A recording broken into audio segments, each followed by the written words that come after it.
আসসালামু আলাইকুম, সবাইকে স্বাগত জানাই এখনকার সংবাদ বিশ্লেষণে। দিকে দিকে ইসলামের বিজয় অর্জিত হবে এবং এই বিজয়ের যে ঘ্রাণ সেটি ছড়িয়ে পড়বে। আমরা দেখতে পাচ্ছি শ্রীলঙ্কা দিয়ে যে শুরু হয়েছিল বিপ্লব, সেটা বর্তমানে নেপালে গিয়ে শেষ হয়নি বললেও চলে, কারণ চলমান একটি প্রক্রিয়া।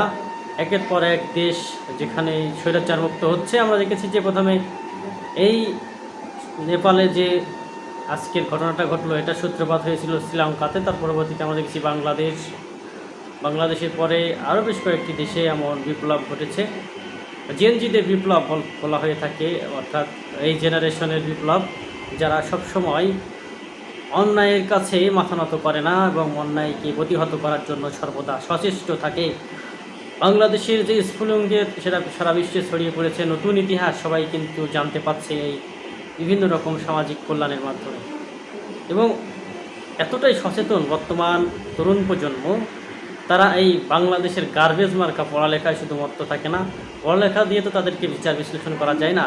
আসলে এই বাংলাদেশের অসংখ্য মেধাবী শিক্ষার্থী আছে যারা বাংলাদেশের এনসিটিভির গার্বেজ মার্কা পড়ালেখার কারণে এদেশের তরুণ প্রজন্ম আসলে সম্পদে পরিণত হচ্ছে না। যেখানে এই জনসংখ্যাকে জনসম্পদে পরিণত করার নানান তথ্য উপাত্ত পাচ্ছি আমরা, সমাজবিজ্ঞানীদের বাতলে দেওয়া নানান তথ্য আমরা পাচ্ছি, তা সত্ত্বেও আমরা দেখতে পাচ্ছি যে বাংলাদেশের তরুণ প্রজন্মকে ঠিকভাবে কাজে লাগানো হচ্ছে না।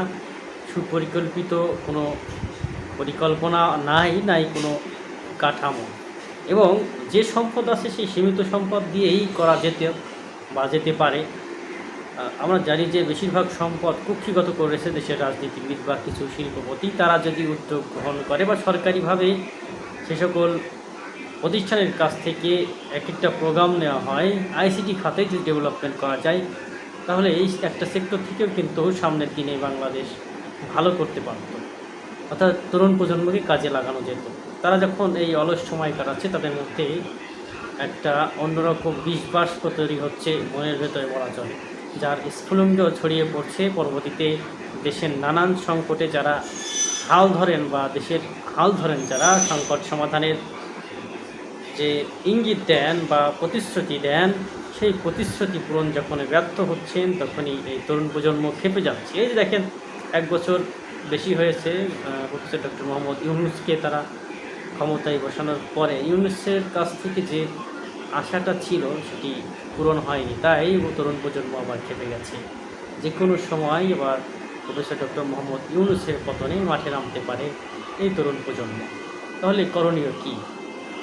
তিনি যে 3-0 তত্ত্বর কথা বলেন প্রফেসর ডক্টর মোহাম্মদ ইউনূস, তিনি তাকে বাস্তবায়ন করতে কোনো বাধার সম্মুখীন হচ্ছেন কি না, এটি একটা দেখার বিষয়। বাংলাদেশের অবকাঠামোগত নানান জটিলতা রয়েছে, আমলাতান্ত্রিক জটিলতা, এগুলো কেন থাকবে এতদিনে?